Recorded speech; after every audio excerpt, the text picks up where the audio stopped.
mengintegrasikan menyebut nama pribadi masing-masing. Dan untuk Bapak Ibu semua nanti insya Allah akan dikirimkan link presensi. Insya Allah monggo diikhtiarkan untuk bisa mengisi presensi tersebut yang insya Allah akan dikirimkan oleh admin. Baik Bapak Ibu yang dirahmati oleh Allah Subhanahu wa taala, kita mulai madrasah Baitullah pada pagi hari ini dengan membaca basmalah bersama-sama. Bismillahirrahmanirrahim. Alhamdulillahirabbil alamin. Assalatu wassalam asrofil anbiya'i wal mursalin wa ala alihi washabihi ajmain. Rabbi shrah li wa yassir li amri wahlul 'uqdatam min lisani yafqahu qawli. Alhamdulillah, puji syukur kehadirat Allah Subhanahu wa taala yang mana Allah telah melimpahkan rahmat kepada kita semua, kesehatan dan karunia kepada kita semua sehingga kita bisa menghadiri, memenuhi panggilan Madrasah Baitullah pada pagi hari ini.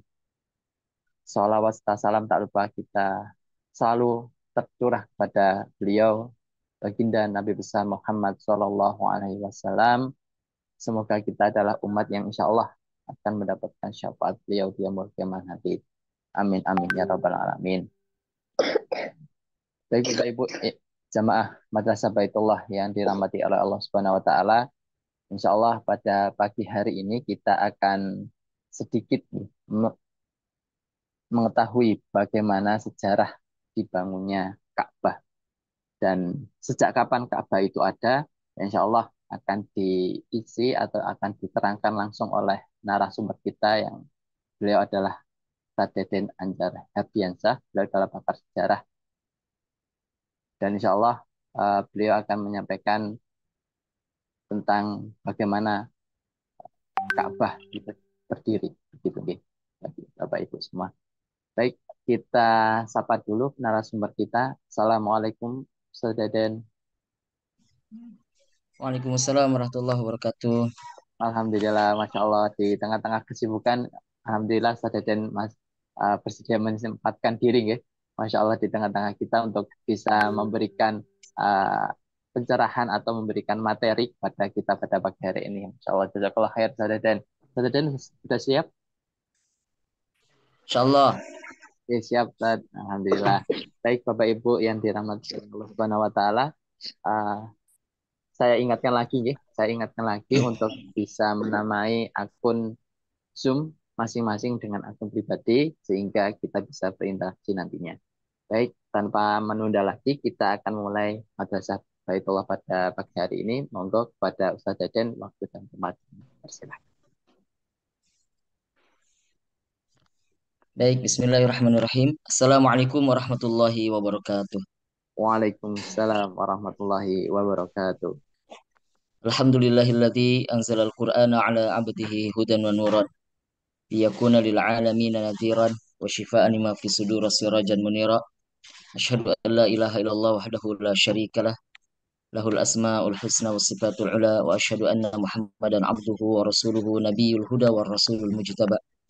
Allahumma shalli 'alaihi wa 'ala alihi wa ashabihi wa man tabi'ahum bi ihsanin ila yaumiddin wa sallim tasliman katsira. Amma ba'd. Bapak Ibu yang dirahmati Allah Subhanahu wa taala, alhamdulillah pagi hari ini kita dapat berjumpa meskipun dari jarak jauh, tentu atas izin dan karunia nikmat yang terlimpah dari Allah Subhanahu wa taala untuk kita semua. Mudah-mudahan kita dimampukan oleh Allah Subhanahu wa taala untuk menjadi hamba-hambanya yang bersyukur. Karena jika kita mampu untuk mensyukuri nikmat Allah, maka Allah akan menambahkan nikmatnya untuk kita semua. Sebagaimana yang telah dijanjikannya, la in syakartum la azidannakum. Bapak Ibu sekalian yang dirahmati Allah Subhanahu wa taala, insyaallah pada pagi hari ini kita akan sedikit mengulas berkaitan dengan sejarah Ka'bah. Baitullah, rumah Allah yang penuh dengan kemuliaan, penuh dengan keberkahan, bangunan yang paling sakral di atas muka bumi ini, yang setiap muslim mukmin berharap untuk bisa mengunjunginya, menjadi salah satu dari rukun Islam untuk ditunaikan, yaitu datang ke Baitullah untuk melaksanakan haji. Setiap orang yang pernah mengunjunginya pasti akan merasa takjub dan akan meninggalkan kesan yang sangat mendalam yang membuat orang akan merasa ingin kembali untuk mengunjunginya. Bagi orang-orang yang belum belum mengunjunginya, maka akan sangat besar kerinduannya untuk bisa datang ke Baitullah itu. Eh, Padahal kalau kita lihat secara fisik, ya, bangunan Ka'bah itu sangat sederhana, biasa-biasa saja. Hanya bangunan berbentuk kubus, berbentuk kotak yang tanpa banyak nilai-nilai arsitekturnya di situ. Tetapi dia menjadi bangunan yang paling suci di atas muka bumi ini. Bangunan yang paling sakral. Dan bangunan yang sejak dahulu didatangi oleh banyak orang. Yang bahkan bagi penguasa-penguasa di daerah sekitarnya menimbulkan kecemburuan. Ya. Nah, tentu Allah Subhanahu wa taala menghadirkan Baitullah di tengah-tengah kita, hambanya, umat manusia, memiliki hikmah, memiliki banyak sekali pelajaran sejak dari bagaimana bangunan itu dahulu didirikan oleh Nabi Ibrahim alaihissalam dan juga Nabi Ismail alaihissalam. Ka'bah ini kalau di dalam sejarah, para sejarawan menjelaskan bahwa bangunan itu didirikan oleh Nabi Ibrahim dan Nabi Ismail. Meskipun ada beberapa riwayat yang kemudian berpendapat bahwa Ka'bah itu didirikan oleh Nabi Adam alaihissalam. Ada juga pendapat yang mengatakan Ka'bah itu didirikan oleh para malaikat, oleh para malaikat sebelum manusia diciptakan, bahkan sebelum bumi diciptakan. Ya. Allah alam bagaimana itu pendapatnya bisa muncul demikian. Buminya aja belum ada, tapi Ka'bah sudah diciptakan gitu oleh malaikat sebagai tempat untuk tawafnya malaikat. Dia berada sejajar dengan Baitul Makmur. Konon begitu dalam riwayatnya ya. Ka'bah itu sejajar di atasnya itu adalah Baitul Makmur, tempat tawafnya para malaikat. Kemudian di bumi juga ada tawafnya para malaikat bumi, yaitu Ka'bah. Ada pendapat yang demikian. Kemudian juga ada pendapat yang mengatakan bahwa Ka'bah itu didirikan oleh Nabi Syits alaihissalam. Ya. Putranya Nabi Adam alaihissalam. Penggantinya atau penerusnya Nabi Adam alaihissalam. Jadi ada tiga pendapat tuh ya yang eh, berada di luar pendapat yang menyatakan Ka'bah itu dibangun oleh Nabi Ibrahim dan Nabi Ismail. Yaitu pendapat yang mengatakan Ka'bah dibangun oleh malaikat, ada yang mengatakan Ka'bah dibangun oleh Nabi Adam alaihissalam, ada yang mengatakan Ka'bah itu dibangun oleh putranya Nabi Adam alaihissalam yaitu Nabi Sits. Tetapi tampaknya riwayat-riwayat itu, pendapat-pendapat itu tidak memiliki dasar yang kuat. Ya, sehingga kalau dalam konteks kajian ilmu sejarah, ya, itu tidak bisa dibenarkan, ya, tidak bisa dianggap sebagai satu pendapat yang sahih. Karena kalau bicara sejarah harus dilengkapi dengan sumber-sumbernya yang valid, sumber-sumbernya yang otoritatif.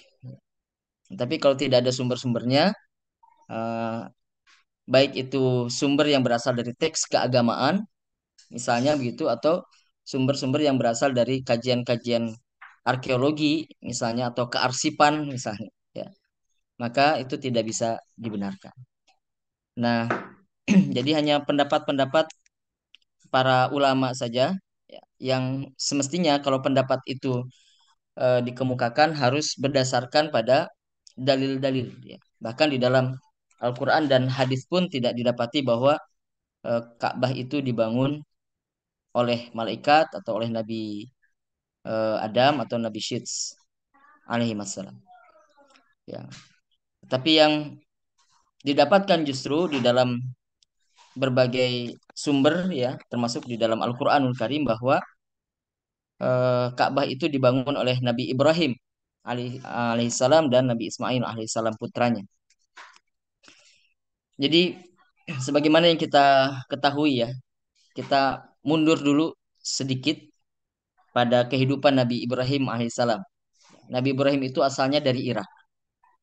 Nabi Ibrahim berasal dari Irak, dari negeri Babylon, ya, dari kota Ur, bangsanya adalah bangsa Kaldan.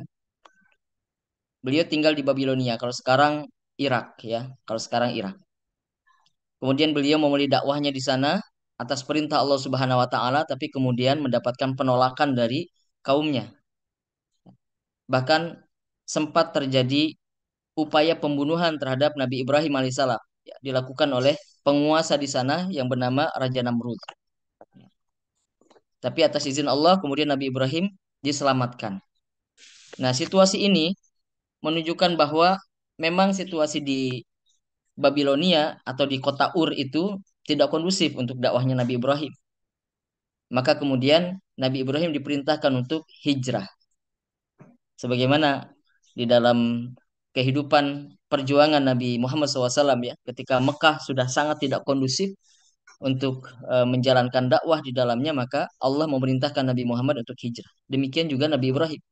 Ketika negerinya sudah sangat tidak kondusif, bahkan sudah ada upaya pembunuhan terhadap Nabi Ibrahim, maka Nabi Ibrahim diperintahkan untuk hijrah. Maka berhijrah Nabi Ibrahim bersama dengan keluarganya, bersama dengan segelintir orang pengikutnya. Beliau berhijrah ke Palestina. Beliau hijrah ke Palestina. Tinggal di sana, kemudian eh, beliau sempat mengunjungi negeri Mesir dan pulangnya beliau mendapatkan seorang istri yang baru, ya, mendampingi istri pertamanya yaitu Siti Sarah, istri yang baru bernama Siti Hajar. Kemudian dari istri yang keduanya ini Nabi Ibrahim mendapatkan seorang putra yang kemudian diberi nama Ismail.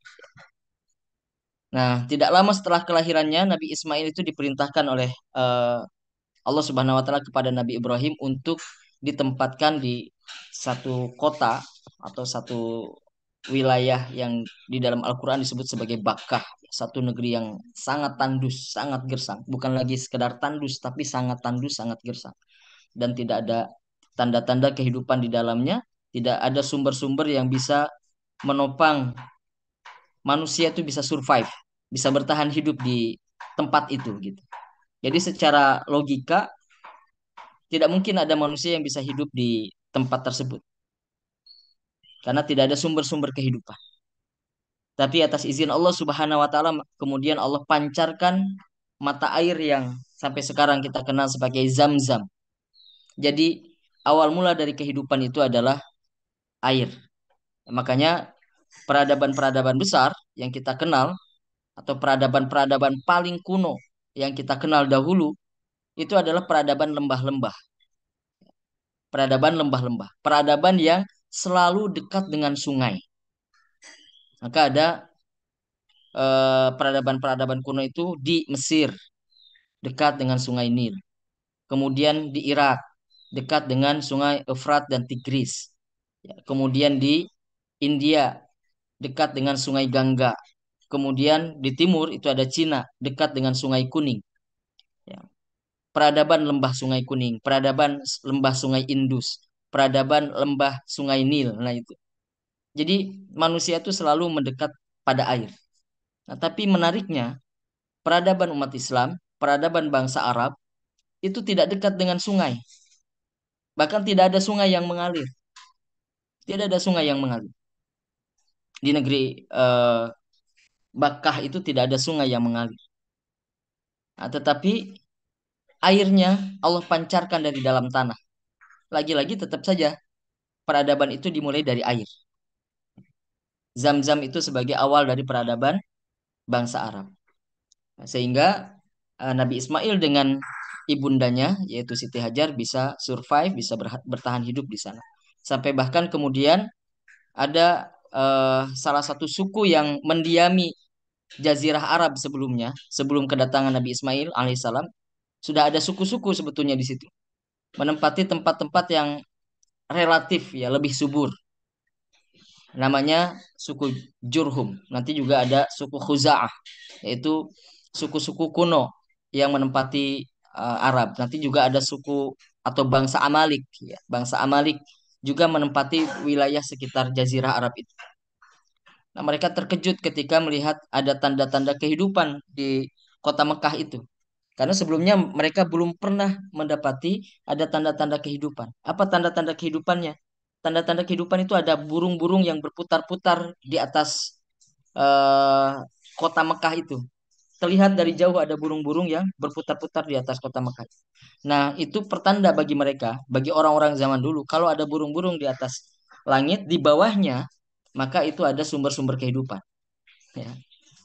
Maka karena mereka penasaran, akhirnya mereka mendatangi tempat itu dan mereka terkejut karena mendapati ada dua sosok manusia yang berada di tempat itu dan di sampingnya terpancar mata air. Nah, suku Jurhumlah yang pertama kali bertemu dengan Siti Hajar dan Nabi Ismail alaihissalam.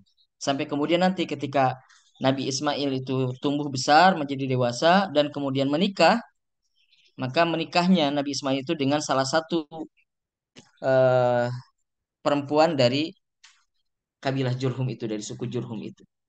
Ya. Baik. Nah, kembali kepada Nabi Ibrahim alaihissalam. Nabi Ibrahim itu sempat mengunjungi Nabi Ismail yang berada di Mekah, ya, dari Palestina melakukan perjalanan PP pulang pergi, ya, Palestina Mekah, Palestina Mekah itu kurang lebih 4 kali ya. Yang pertama adalah dengan tujuan untuk menunaikan perintah Allah Subhanahu wa taala, yaitu menyembelih putranya Nabi Ismail. Atas perintah Allah, Nabi Ibrahim kan diperintah untuk menyembelih putranya Nabi Ismail alaihissalam. Tapi kemudian diganti dengan sembelihan yang besar. Dan Nabi Ibrahim artinya berhasil sukses melewati ujian Allah yang pertama itu. Kemudian kedatangan yang kedua dan ketiga adalah untuk memeriksa, mengunjungi Nabi Ismail dan untuk mengetahui bagaimana keadaannya. Terutama dalam hal ini adalah keadaan keluarganya. Jadi kedatangan yang kedua, Nabi Ibrahim ditemui oleh istri Nabi Ismail, yang pada intinya Nabi Ibrahim merasa bahwa istri Nabi Ismail ini kurang cocok untuk mendampingi Nabi Ismail, ya. Karena tampak sebagai wanita yang kurang bersyukur, ya, atas rizki yang Allah berikan melalui ikhtiar upaya yang dilakukan oleh suaminya yaitu Nabi Ismail alaihissalam. Sehingga Nabi Ibrahim memerintahkan kepada Nabi Ismail untuk menceraikan istrinya itu. Kemudian kedatangan yang ketiga juga untuk memeriksa bagaimana keadaan keluarga Nabi Ismail. Nah, dan yang ketiga ini juga Nabi Ibrahim ditemui oleh istri Nabi Ismail. Tetapi istrinya yang kedua dari Nabi Ismail itu tampak lebih baik dari yang sebelumnya ya, sehingga Nabi Ibrahim memerintahkan kepada Nabi Ismail untuk mempertahankan istrinya dan melanjutkan kehidupan keluarganya. Nah, yang keempat adalah kedatangan Nabi Ibrahim ke Mekah untuk eh, menunaikan perintah Allah Subhanahu wa taala membangun Baitullah, membangun rumah Allah di Mekah. Dan Nabi Ibrahim meminta bantuan kepada Nabi Ismail untuk membangunnya bersama-sama, ya. Maka dibangunlah eh, Baitullah itu, ya. Ka'bah itu dibangun ketika Nabi Ismail saat itu usianya 30 tahun. Nabi Ismail usianya 30 tahun di dalam riwayat, ya. Kemudian saat itu Siti Hajar sudah wafat, sudah meninggal dalam usia 90 tahun. Nabi Ismail itu pertamanya menikah dengan perempuan Jurhum namanya Al-Juda binti Sa'ad. Al-Juda binti Sa'ad. Nah, tapi kemudian eh, istrinya yang pertama ini diceraikan oleh Nabi Ismail ya, karena memang diperintahkan oleh Nabi Ibrahim alaihissalam. Nah, ketika Nabi Ibrahim sampai di Mekah ya untuk membangun Baitullah itu, untuk membangun Ka'bah. Saat itu Nabi Ismail sedang membetulkan panahnya di dekat sumur Zam-Zam. Kemudian terjadilah dialog antara Nabi Ibrahim dengan Nabi Ismail ya. Yang pada intinya Nabi Ibrahim mengajak Nabi Ismail untuk sama-sama membangun Ka'bah. Maka kemudian dibangunlah Ka'bah itu berdua ya. Eh, ada yang mengatakan posisi atau letak Ka'bah yang sekarang masih berdiri tegak ya. Baitullah itu letaknya posisinya itu ada yang meriwayatkan oh itu tanda-tandanya diberikan oleh Allah Subhanahu wa taala kepada Nabi Ibrahim melalui angin. Ya, ada angin yang berhembus kemudian anginnya berputar-putar mungkin seperti puting beliung atau apa begitu ya. Anginnya berputar-putar di tempat itu kemudian itu menjadi pertanda bahwa disitulah dibangun Ka'bah. Tapi riwayat yang lain mengatakan ya bukan angin yang mengarahkan Nabi Ibrahim ke tempat itu tetapi malaikat Jibril alaihissalam. Ya. Jadi memang selalu ada pendapat-pendapat begitu ya. Apalagi memang ini berkaitan dengan sesuatu yang sangat kuno ya. Selalu ada pendapat-pendapat yang mungkin dalam pandangan kita tidak rasional ya. Tetapi memang begitu faktanya ya. Nanti ada yang mengada-ngada, ada yang berlebihan menggambarkannya.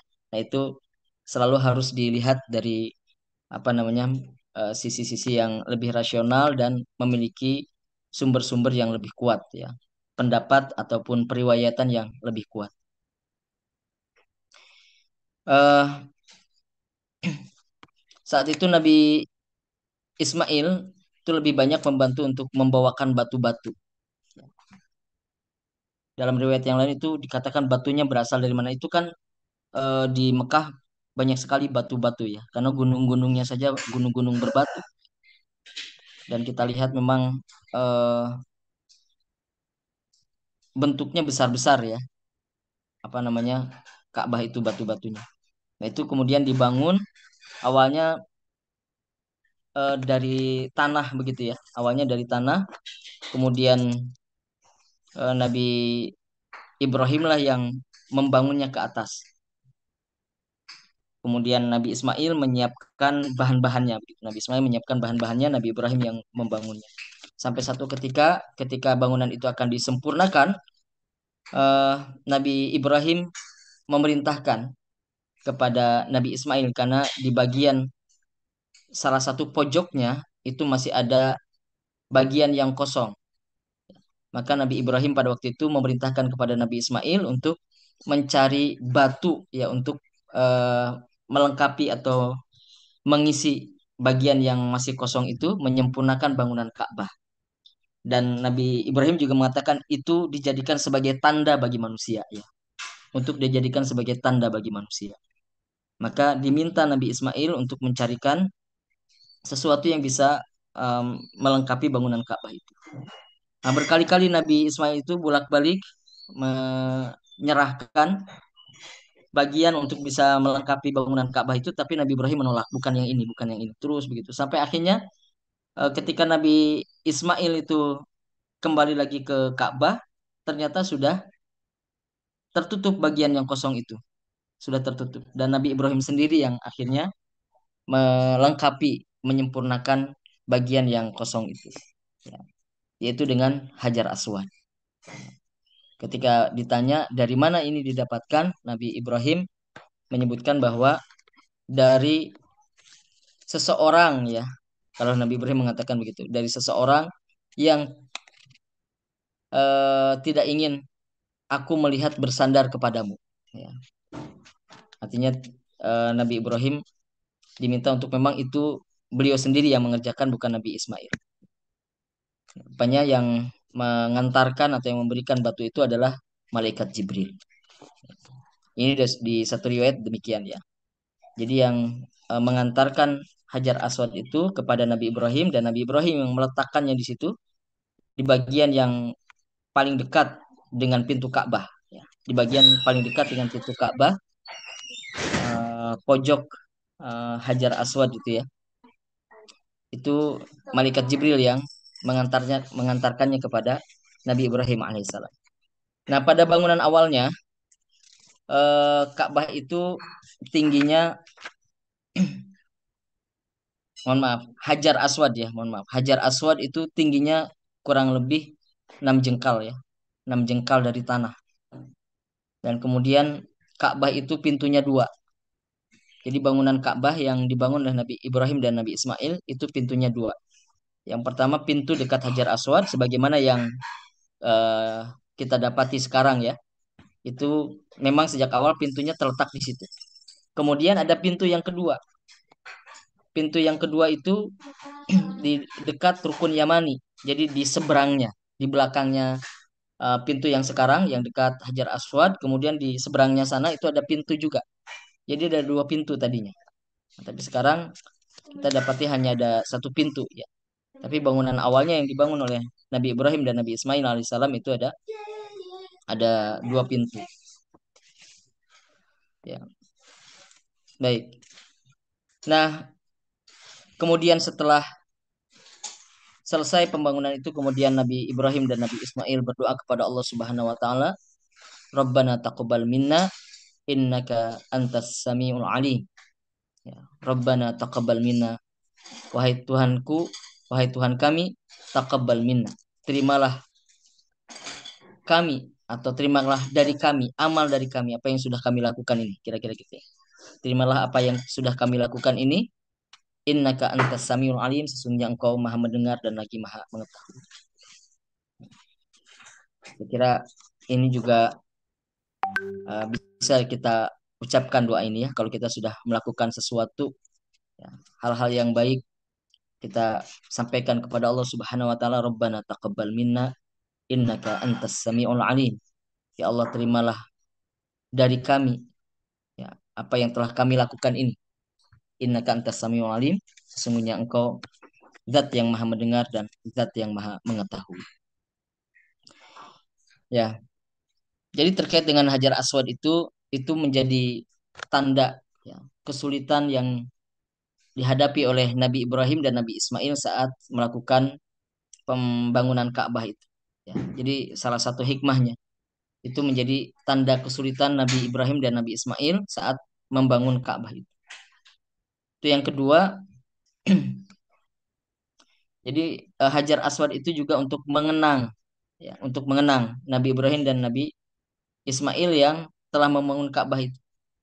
Dan yang ketiga sebagai hujah bagi Nabi Ibrahim dan bagi Nabi Ismail bahwa Baitullah sudah selesai dibangun karena dia adalah bagian yang paling akhir ya. Hajar Aswad itu bagian paling akhir. Setelah semuanya dibangun begitu, nah ada bagian yang masih kosong kemudian diletakkan di situ Hajar Aswad, selesai semuanya. Itu menunjukkan bahwa kami sudah selesai ya Allah, maka setelah ini kami serahkan ya. Kami serahkan seluruh kepemilikannya kepadamu. Kira-kira begitu ya. Nah, ini Hajar Aswad peran pentingnya atau posisi pentingnya pada bangunan Ka'bah itu.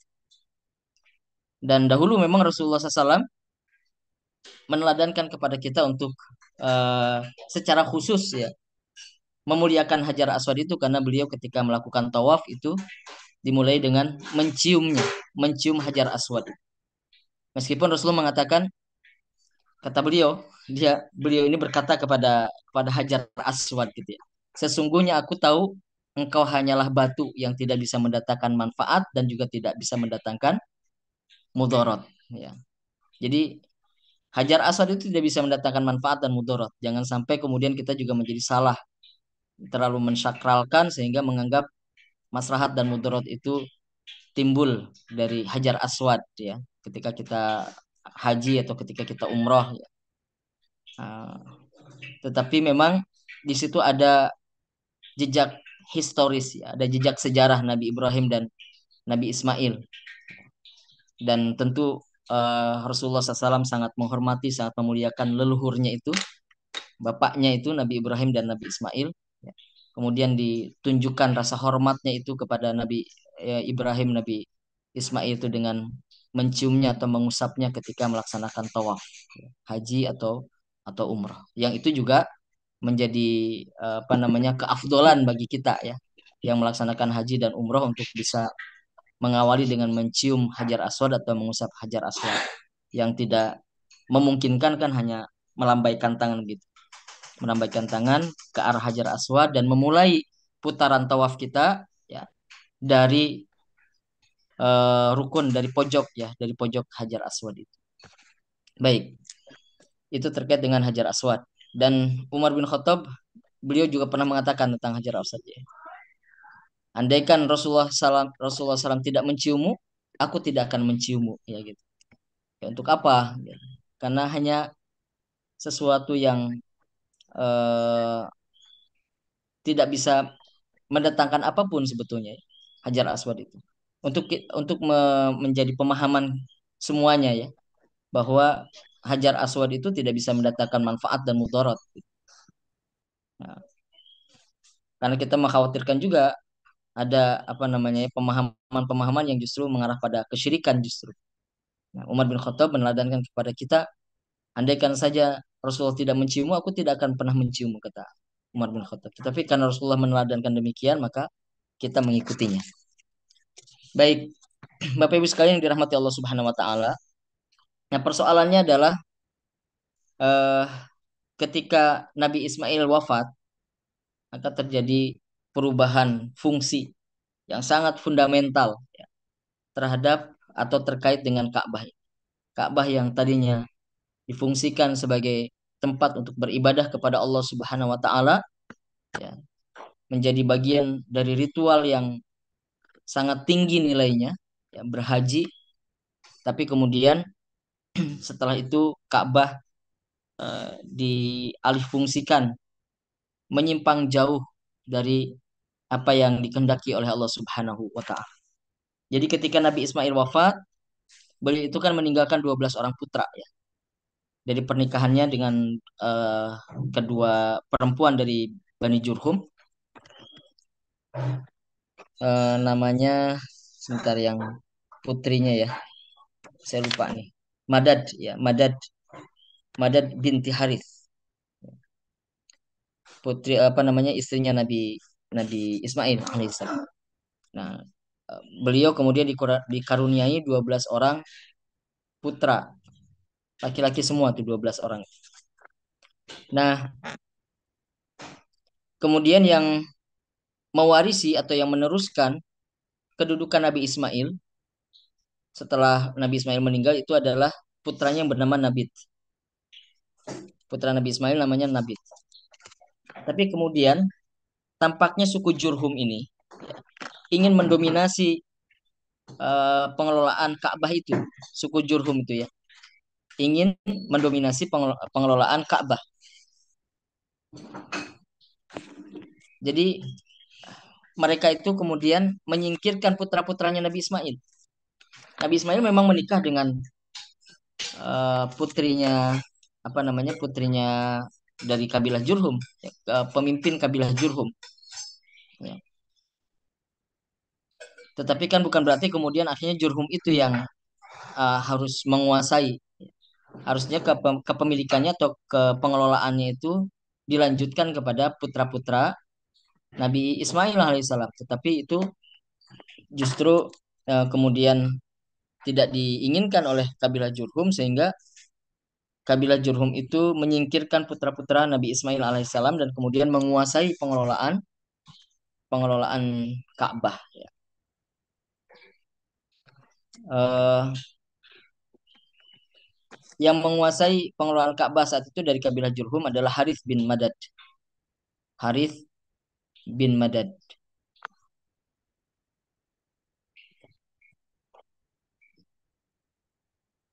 Nah, kemudian Harith ini menerapkan satu sistem baru. Jadi dia membuat pos-pos di sekeliling Ka'bah itu untuk menjadi tempat masuk orang-orang kalau mau beribadah ya.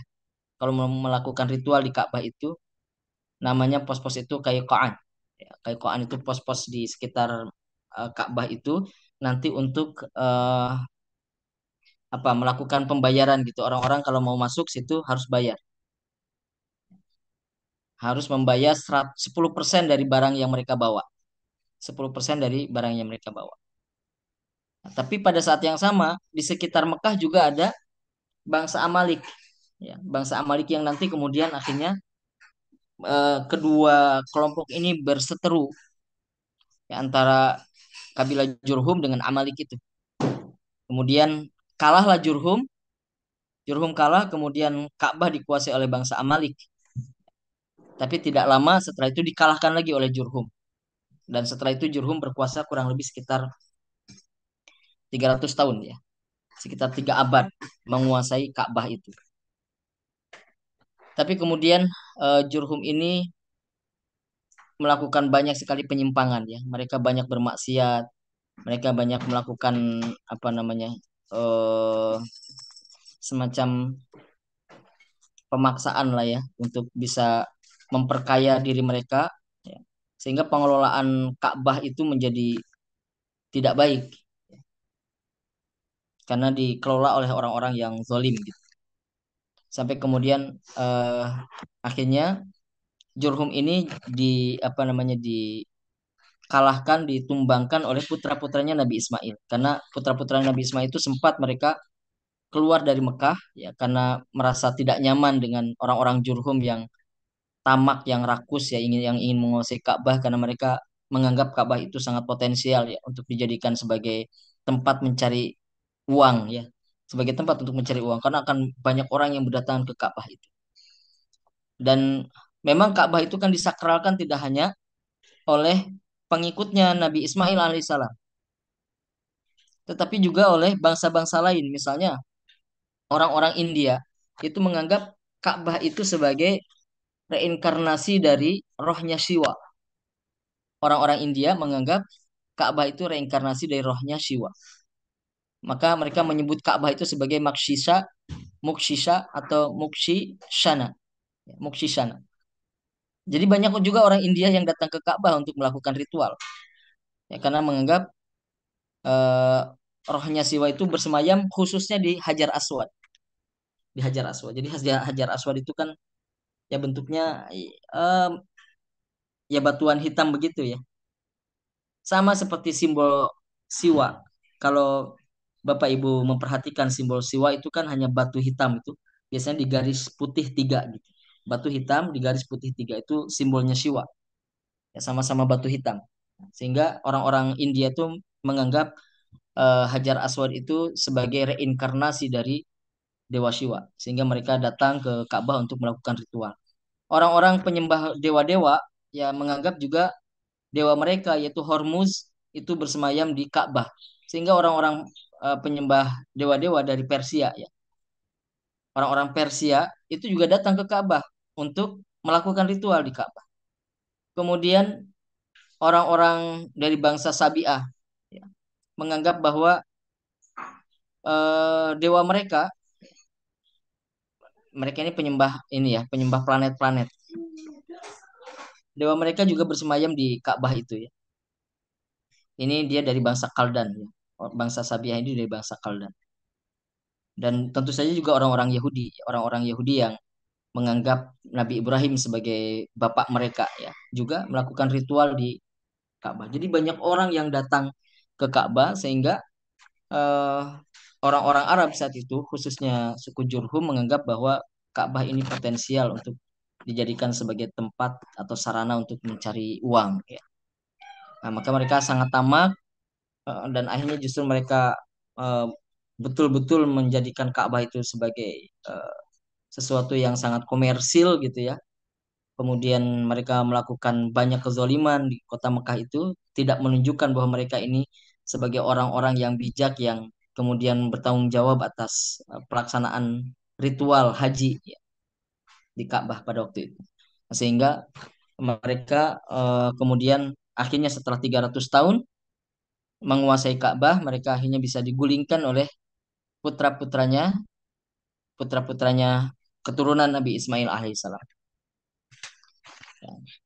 Jadi Ka'bah itu pada mulanya dikelola ya oleh Nabi Ismail dan putra-putranya gitu ya. Kemudian diambil alih oleh Jurhum, kemudian diambil alih oleh Amalik, diambil alih lagi oleh Jurhum, kemudian diambil alih lagi oleh putra-putranya Nabi eh, Ismail. Ya. Tapi kemudian terjadi perpecahan ya terjadi perpecahan di antara putra-putranya Nabi Ismail atau keturunannya Nabi Ismail. Terjadi perang ya di antara Iyad dan Mudhar. Nah, Iyad dan Mudhar ini sama-sama putranya Nazar sebetulnya. Keturunan Nabi Ismail alaihissalam. Tapi mereka berselisih sehingga terjadi perang saudara di antara mereka. Nah, situasi ini kemudian justru dimanfaatkan oleh suku Khuza'ah. Suku Khuza'ah ini juga suku kuno yang menempati Arab sebelumnya. Ya. Jadi satu masa dengan suku Jurhum ya. Satu masa dengan suku Jurhum. Sama-sama suku kuno di Arab itu. Nah, ketika terjadi perselisihan di antara putra-putranya atau keturunannya Nabi Ismail, maka kemudian suku Khuza'ah ini memanfaatkan situasi itu. Mereka berasal dari Tihamah ya, salah satu tempat di Jazirah Arab. Kemudian akhirnya mereka memanfaatkan situasi pertikaian keturunannya Nabi Ismail itu dan akhirnya Ka'bah, menguasai Ka'bah. Ya.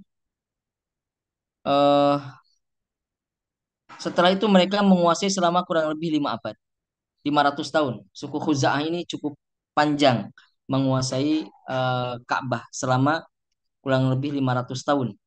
Ya.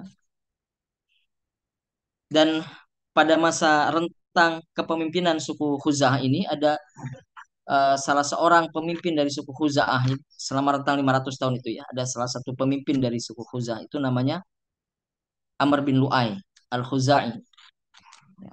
Amr bin Lu'ay Al-Khuzai. Nah, dialah orang yang di dalam sejarah disebut sebagai orang yang pertama kali membawa tradisi eh, apa paganisme, penyembahan berhala ke tengah-tengah masyarakat Arab, khususnya eh, tradisi penyembahan pagan di Ka'bah itu ya. Dialah yang pertama kali. Dia datang ke negeri Syam, kemudian melihat ada orang-orang yang sedang menyembah berhala, kemudian dia bertanya, "Kenapa kalian menyembah berhala?" Ya, karena berhala-berhala inilah yang ketika kamu meminta harta dan hujan, mereka yang mengabulkannya gitu. Maka kemudian Amr bin Lu'ay ini tertarik ya. Amr bin Lu'ay tertarik lalu kemudian dia meminta izin kepada orang-orang yang ada di Syam itu untuk membawa salah satu di antara berhala yang mereka miliki. Yang dibawa itu adalah Hubal. Nah, jadi ini adalah eh, patung pertama ya berbentuk manusia. Jadi dipahat dalam bentuk manusia karena nanti di mana di sekitar Ka'bah atau di Mekah itu patungnya itu bermacam-macam bentuknya, bahkan ada yang sekedar kotak saja, ada yang sekedar kotak, ada juga yang pohon ya, pohon disembah juga ada. Jadi penyembahan berhala-berhala itu tidak selalu bentuknya bentuk manusia, pahatan bentuk manusia gitu, ada yang sekedar bentuk kotak itu juga disembah. Nah, kalau Hubal ini adalah patung yang dipahat berbentuk manusia, kemudian dibawa dari Syam oleh Amr bin Lu'ay dan diletakkan di Ka'bah.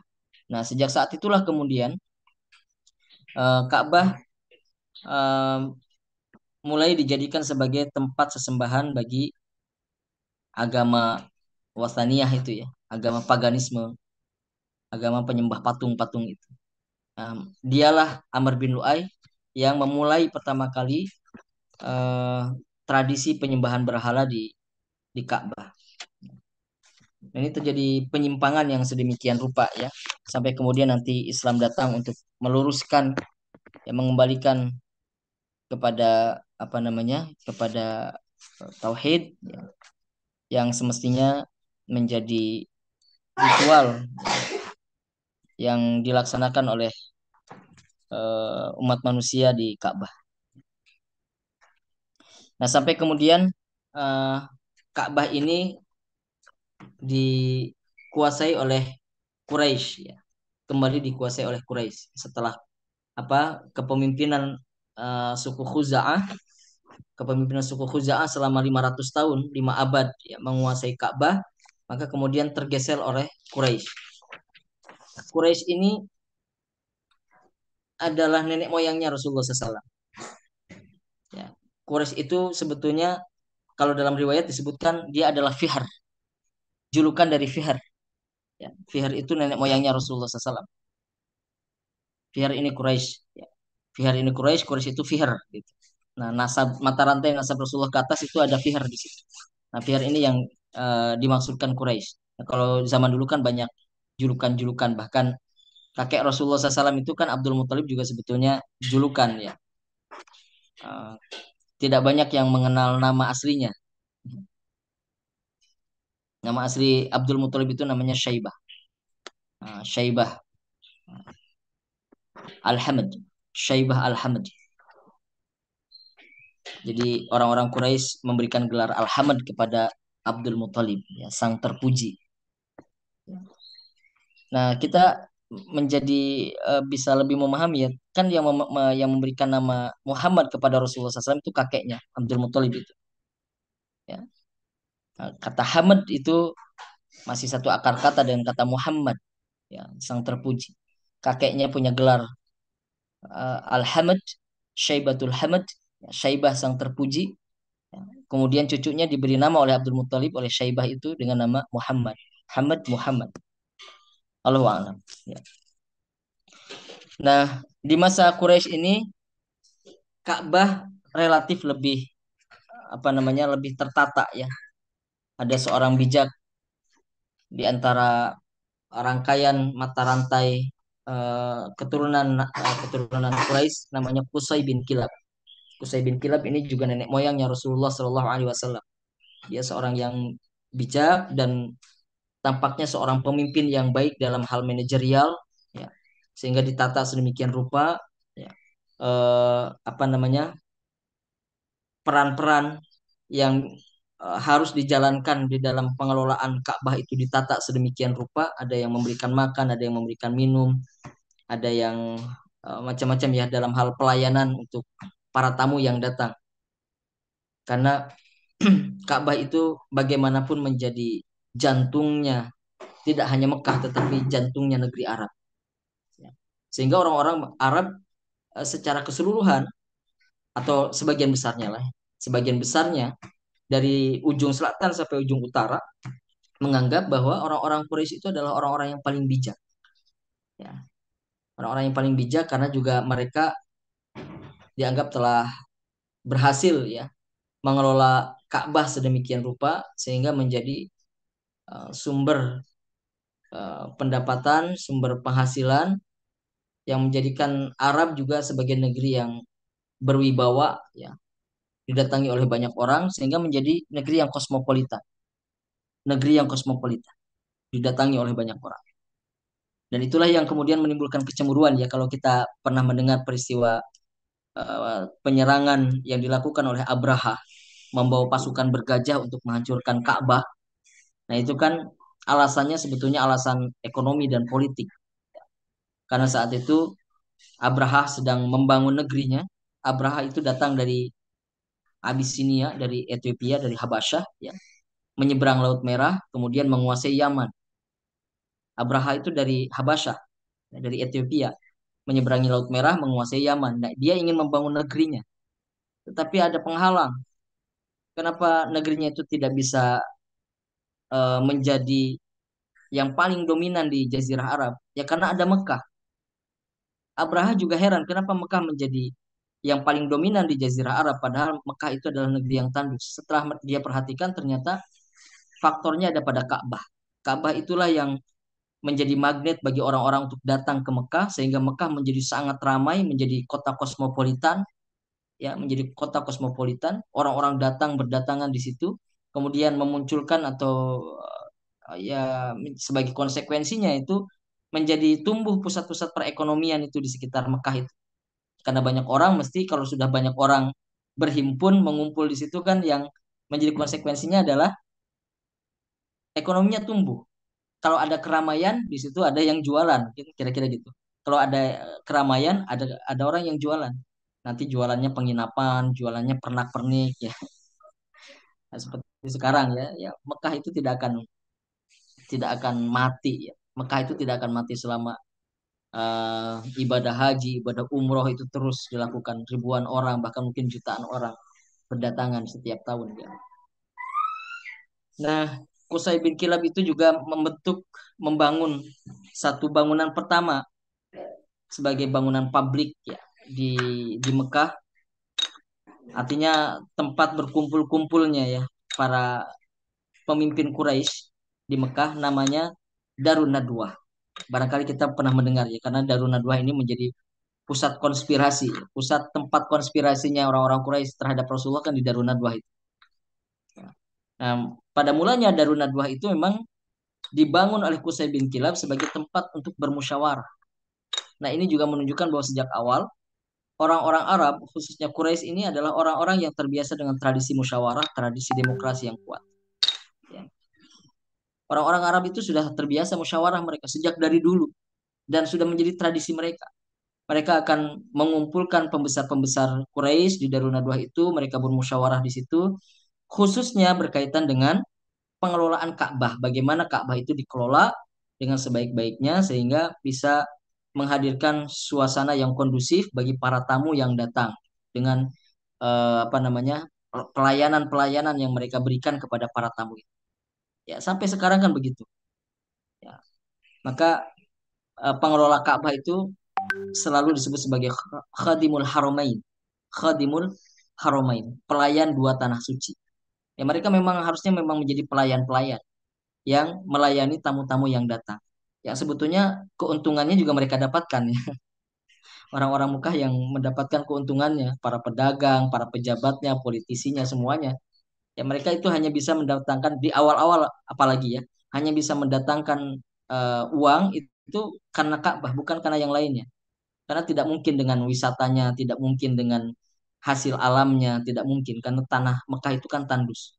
Jadi satu-satunya yang bisa memberikan kehidupan bagi mereka itu adalah Ka'bah dan Zam-Zam sebetulnya. Zam-Zam yang pertama kali membangun peradaban di Mekah, kemudian Ka'bah, bangunan yang akhirnya bisa mendatangkan banyak orang ke negeri mereka dan kemudian perekonomian tumbuh di negeri mereka. Baik, Bapak Ibu sekalian dirahmati Allah Subhanahu wa taala, kurang lebih demikian gambaran terkait dengan sejarah Ka'bah. Mungkin saja tidak lengkap, tidak sempurna ya karena waktu kita terbatas, tetapi mudah-mudahan bisa sedikit memberikan gambaran kepada kita tentang eh, perjalanan sejarah Ka'bah ya. Bagaimana sampai saat ini Ka'bah ini masih tegak berdiri ya, sebagai Baitullah yang didatangi banyak orang, yang kita semua merindukannya selalu ya untuk bisa hadir dan hadir kembali di Baitullah. Amin. Baik, terima kasih. Assalamualaikum warahmatullahi wabarakatuh. Waalaikumsalam warahmatullahi wabarakatuh. Masya Allah, jazakallah khair kata Ustaz Deden Anjar Herdiansah yang telah memberikan materi pada pagi hari ini luar biasa nih. Baik. Jadi sudah sedikit terjawab Ka'bah itu bagaimana Ka'bah dibangun gitu ya. Jadi tadi yang sudah disampaikan oleh Presiden bahwa ada negeri Bakah gitu ya sudah di Sejarah Arab sudah ada dan Masya Allah dengan uh, izin Allah melalui Nabi Ibrahim dan Nabi Ismail Ka'bah itu bangun. Ya, baik Bapak Ibu sekalian yang dirahmati oleh Allah Subhanahu wa taala, sebelum sesi pertanyaan dan tanya jawab, saya akan memberikan informasi mengenai program umroh dan haji di Wonderful Umroh. Program umroh kami mulai dari harga 25 jutaan, Bapak Ibu sekalian, mulai dari bulan Oktober sampai Desember 2024. Dan juga kita masih ada program umroh 6 free 1 yang cocok untuk trip sekeluarga, Insya Allah ini ya. Jadi semoga Bapak Ibu bisa uh, segera mendaftar terkait program umroh 6 free 1 ini. Dan kami juga memiliki program haji khusus daftar sekarang berangkat 7 sampai 8 tahun lagi. Dan spesial haji Furoda daftar sekarang di tahun ini, insya Allah tahun depan 2025 Bapak Ibu bisa berangkat dan insya Allah akan dibersamai langsung oleh Ustadz Cahyadi Bakaryawan. Kami juga menyediakan badal haji dan badal umroh. Kami juga menyediakan dana talangan dan dana talangan porsi haji dengan program umroh dulu bayar kemudian. Kami juga membuka kemitraan berkhidmat bersama Wonderful Umroh dengan keuntungan bagi hasil profit, pembinaan, marketing tools gratis, serta bisa berangkat umroh gratis. Mari wujudkan niat ke Baitullah dan mari bergabung bersama keluarga Wonderful Umroh. Nah, kami juga memiliki program terbaru yaitu um, program 70 hari menuju Baitullah dan di sana sudah ada grup yang sudah berjalan. Nah, bagi Bapak Ibu yang ingin dan mengikuti program kami bisa mengikuti atau menghubungi admin ya, yang atau nomor admin yang sudah ada di layar kaca Bapak Ibu masing-masing. Dan begitu informasi dari kami Wonderful Umroh, karena dengan Wonderful Umroh semua bisa ke tanah suci. Baik Bapak Ibu sekalian, berikut adalah informasi dari Wonderful Umroh yang bisa saya sampaikan. Dan sekarang saatnya sesi tanya jawab. Insya Allah kita akan melaksanakan sesi tanya jawab. Monggo bagi Bapak Ibu jamaah Wonderful Umrah yang dirahmati Allah Subhanahu wa taala bisa memberikan pertanyaan kepada narasumber dengan di chat nih, di kolom chat atau dengan raise hand, nanti insya Allah kita akan pandu. Monggo bagi Bapak Ibu bisa memberikan pertanyaannya.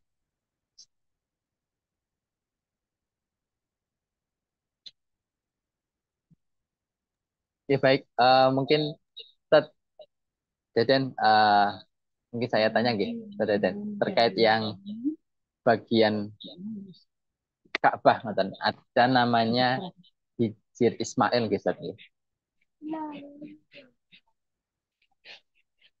Nah itu uh, bangunan Ka'bah apakah dulu emang dirancang dibangun seluas itu atau bagaimana Ustaz? Kok sehingga ada bagian Hijr Ismail itu kalau dalam hadis adalah itu salah satu bagian gitu, bagian dari Ka'bah, bangunan Ka'bah begitu. Terus yang pertanyaan kedua dari Bapak Maulana.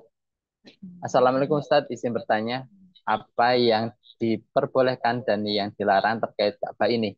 Banyak orang yang ketika haji dan umroh berdoa sambil menangis ketika memegang Ka'bah. Mohon penjelasannya Ustadz. Monggo Ustadz Deden bisa dijawab. Baik, terkait dengan Ka'bah itu sebetulnya ada beberapa kali perubahan ya.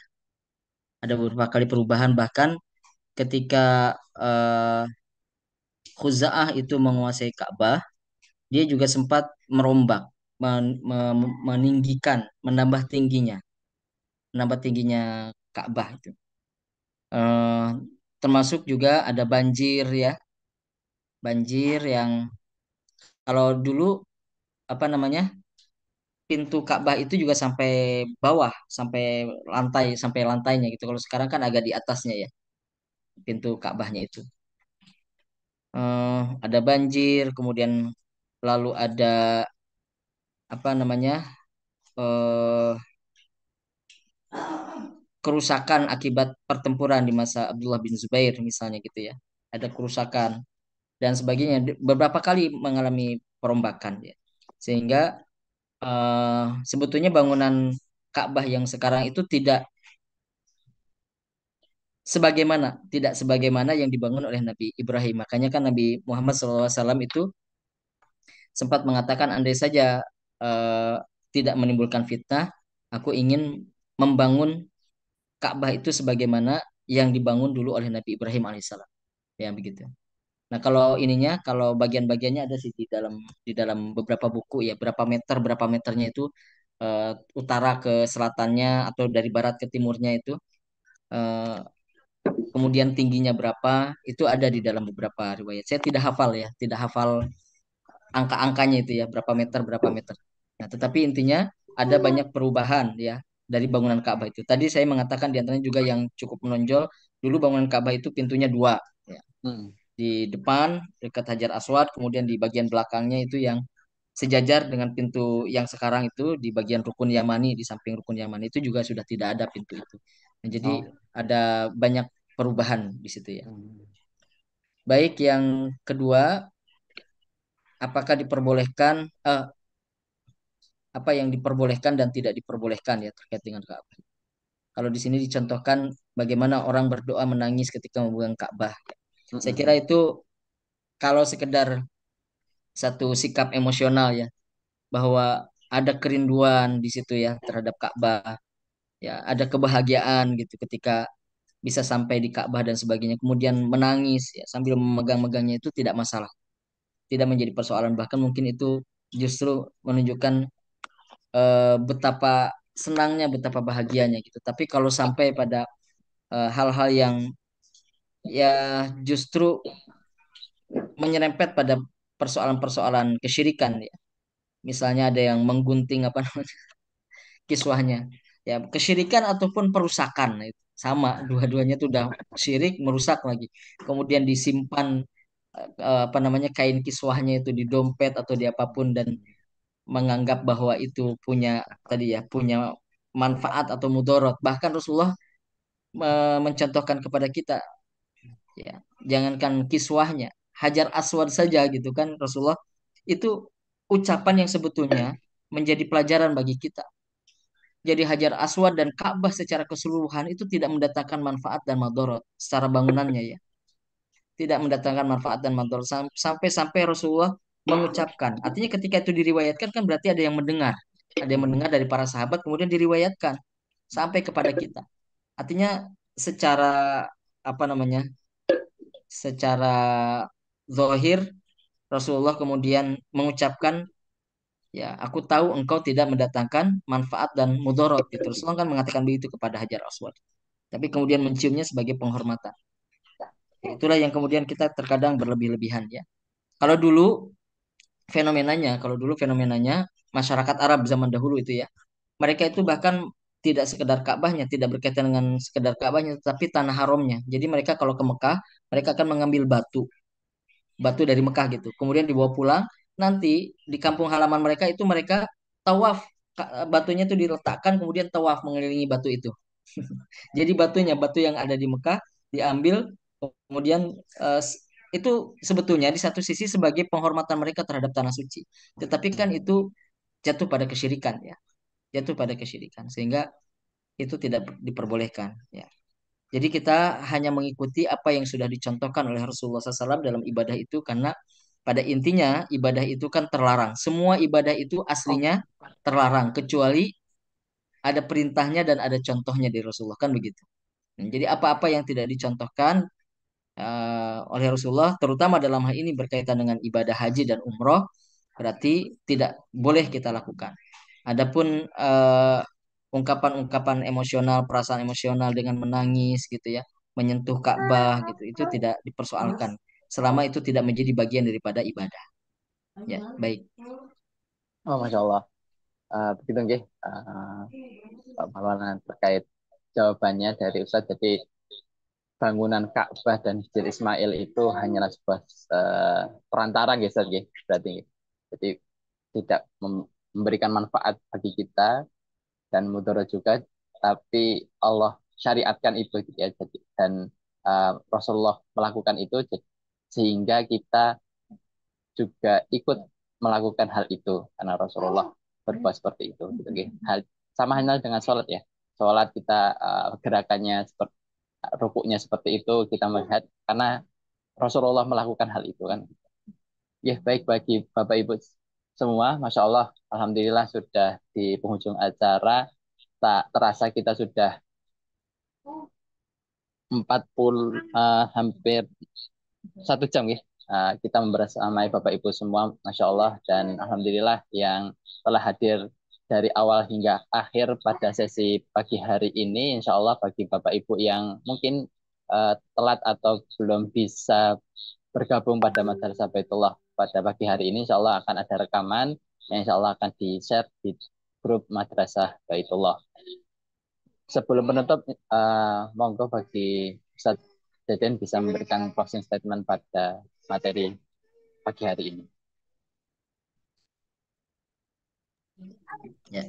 Baik, semoga dengan mempelajari sejarah tentang Ka'bah ini eh, kita bisa semakin memuliakan, kita bisa semakin menumbuhkan rasa rindu kita kepada Ka'bah ya, yang sangat erat kaitannya dengan kehidupan Nabi Ibrahim alaihissalam dan Nabi Ismail alaihissalam ya, sebagai bapak-bapak kita ya di dalam iman. Eh, Tentu ritual haji maupun umroh yang kita lakukan bukan sekedar sekedar aktivitas ya, yang tanpa makna, tetapi di dalam rangka untuk semakin menghayati ya keimanan kita melalui keteladanan-keteladanan yang telah dicontohkan oleh Nabi Ibrahim dan Nabi Ismail. Sungguh dalam keluarga Nabi Ibrahim dan Nabi Ismail itu banyak sekali keteladanan yang bisa kita ikuti ya, yang seharusnya menjadi sikap-sikap keimanan kita pada hari ini. Baik, saya kira itu ya sebagai penutup. Siap. Jazakallah khair kepada Ustadz dan saya yang telah memberikan materi pada kita semua sehingga kita bisa mengetahui bagaimana Ka'bah itu dibangun dan Masya Allah dan kita bisa memaknai hal itu untuk menambah semangat kita lagi untuk pergi ke Baitullah sehingga minimal sekali seumur hidup kita bisa mengunjungi Ka'bah, kiblat sholat kita semua jadi Hajar Aswad nggak ya. Jadi kita bisa minimal sekali seumur hidup seperti haji, umrah ataupun haji ya, untuk menyempurnakan rukun Islam kita semua. Semoga Allah memberikan rahmat pada kita semua dan kesempatan sehingga kita bisa dipanggil oleh Allah Subhanahu wa taala untuk mengunjungi Baitullah atau rumah Allah. Dan bagi Bapak Ibu yang dirahmati Allah Subhanahu wa taala, kita akhiri pertemuan Madrasah Baitullah pada pagi hari ini dengan membaca hamdalah dan doa kafatul majelis. Alhamdulillahirabbil alamin. Subhanakallahumma wa bihamdika asyhadu an la ilaha illa anta astaghfiruka wa atubu ilaik. Sekian dari saya mewakili kru yang bertugas. Mohon maaf sebesar-besarnya bila ada salah kata perbuatan dan tingkah laku kita selama Madrasah Baitullah pada pagi hari ini. Jika tidak berkenan, kami mohon maaf sebesar-besarnya. Akhirul kalam, wassalamualaikum warahmatullahi wabarakatuh. Waalaikumsalam warahmatullahi wabarakatuh. Syukron, Haji. Ya, Ustaz, ya, kalau Ustaz, monggo sampai berjumpa di Madrasah Baitullah berikutnya, Bapak Ibu. تدوسين المصاحب في التراب وأعجب من مريدك وهو يدري بأنك في الورى أم العجاب ولولا أن لي معنى جميلا لبعت المكث فيها بالذهاب طويل الشوق يبقى في اغترابي فقير في الحياة من الصحاب ومن يأمنك يا دنيا الدواهي تدوسين المصاحب في التراب وأعجب من مريدك وهو يدري